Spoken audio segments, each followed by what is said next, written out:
Now, most people might see this and not know what it is. Some people might think that someone's under the influence of a substance, if they're anxious, or what it might be. But these movements are actually symptoms of a condition called tardive dyskinesia. Tardive dyskinesia, also known as TD, is a condition that causes involuntary movements. And I wanted to take the time to teach you guys about this. It is a condition that most people don't know about, but is actually more common lately than you think. And so this might help you if you or a loved one is experiencing these symptoms, that you can be able to maybe make them aware that this is something that they should see a prescriber about. So tardive dyskinesia is a condition that is actually a side effect of medications.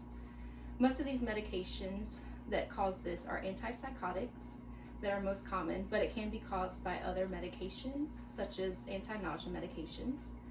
I learned a lot about tardive dyskinesia when I was working at a behavioral health clinic, and one of my jobs at that pharmacy was to work with drug reps, prescribers, and patients to try to get them samples, their prescriptions for prior authorizations, or lower copays just to where they could afford it. So the symptoms for tardive dyskinesia can be involuntary movements throughout the whole body, including torso, limbs, but it is a lot more common in the eyes, which can be just uncontrolled blinking, or in the lips, and there is a motion called lip puckering that somebody may do. And then the tongue can cause tongue darting, and then also the jaw. They might make like a chewing movement with their jaw, and these are the most common symptoms of tardive dyskinesia.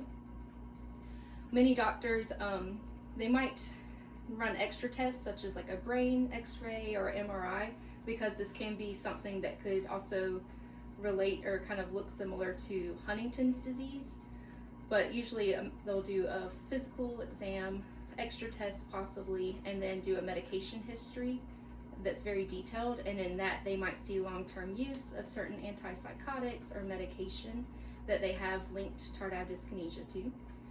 TD, they still don't have a direct cause on it. They think that what it is antipsychotics have dopamine blockers, and when that happens, it causes certain dopamine receptors in the portion of your brain that controls movement to become more sensitive, which then in return that can cause these involuntary movements. They also have a screening test called the Ames test, which is Abnormal Involuntary Movement Scale.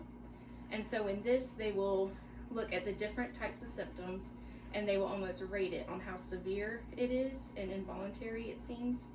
And this is something that's actually required by almost most insurances to cover any of these TD medications.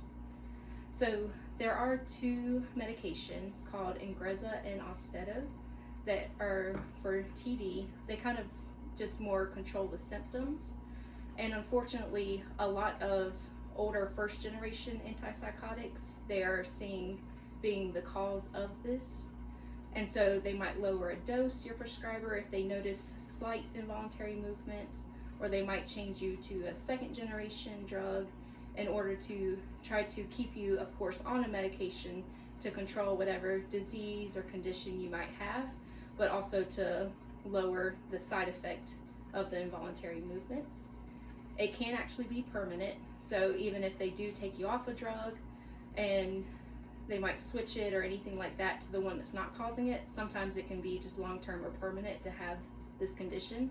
So these drugs are very helpful in at least controlling those involuntary movements, since there's not a way to actually just cure it and treat it all the way. So now that you know some of these symptoms to look for and causes, if you end up taking a medication like this, or you have someone that you know that does, you know how to kind of direct them in the position to go. Unfortunately, medication, there's a lot that we've learned over the years, but with any medication, everyone's body is different and they react differently to any ingredients. So you still might have any kind of side effect with the drug. And this is one that is just more modern that they're starting to find out. But it makes you wonder how long this has been going on and just how recently they've actually discovered what this is and a way to kind of treat this.